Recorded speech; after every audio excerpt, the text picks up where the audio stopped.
গ্রামীণ ঐতিহ্যের সঙ্গে পরিচয় করিয়ে দিতে ও সামাজিক সম্পর্ক সুদৃঢ় করতে পাড়া উৎসবের আয়োজন করেছে বারিধারা সোসাইটি। পাড়া উৎসবের এই আয়োজন পরিণত হয়েছিল দেশি বিদেশিদের মিলন মেলায়। এদিকে প্রতি বছরের মতো এবছরও লালমাটিয়া বিদ্যালয়ে আয়োজন করা হয়েছে গারো সম্প্রদায়ের সবচেয়ে গুরুত্বপূর্ণ উৎসব ওয়ানগালা। রাশেদ আনিসের প্রতিবেদন। বারিধারা ডিপ্লোম্যাটিক জোনে 2 ও 3 নং রোডে আয়োজন করা হয়েছে দিনব্যাপী পাড়া উৎসবের। 2018 সাল থেকে এই উৎসবের আয়োজন হয়ে আসছে। সকালে শুরু হওয়া এই পাড়া উৎসবে ছিল দেশীয় পিঠার স্টল, বায়োস্কোপ, পুতুল নাচ, ম্যাজিক শো, স্বাস্থ্যসেবা স্টল, পাটের তৈরি হরেক পণ্য। পাশাপাশি ছিল street food, talent show, stand up comedy. I just moved here, so it's very new to me. অনেক কিছু একসাথে কিনতে পারছি, দেখতে পারছি, অনেক ভালো লাগছে।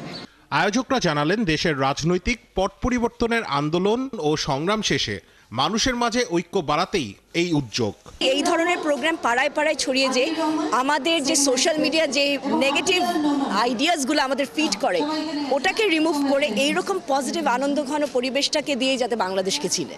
এখানে আসলে অনেকে চিনে না, পাশের ফ্ল্যাটের লোককেও চিনে না, তো এরকম ধরনের একটা প্রোগ্রাম আসলে ওটা সাহায্য করে। বাট এবার স্পেশালি আমরা চেয়েছিলাম যে এই প্রোগ্রামটার জানি থিমটা হয় যে ইউনিটি। এদিকে গারো সম্প্রদায়ের মানুষেরা দিনব্যাপী লালমাটিয়ায় আয়োজন করেছে ওয়ানগালা উৎসবের। নবান্ন উৎসব এবং থ্যাঙ্কস গিভিং অনুষ্ঠান। আসলে এর মধ্য দিয়ে আমরা আমাদের বাড়িতে যে প্রথম শস্য ওঠে বছরে, সেই শস্যটা আমরা সৃষ্টিকর্তার উদ্দেশ্যে আমরা উৎসর্গ করি। উৎসর্গ করার পরে তারপর আমরা গ্রহণ করি। তারই প্রতীকী হিসেবে আমরা ঢাকায় এই ওয়ানগালা অনুষ্ঠান আমরা পালন করি, প্রতি বছর পালন করি। সাংস্কৃতিক অনুষ্ঠানে আমাদের সকল ছেলেমেয়েরা তাদের নিজ ভাষায় তারা গান গাবেন, তারা নাচবেন। এখানে অনেকগুলো দোকান হয়েছে।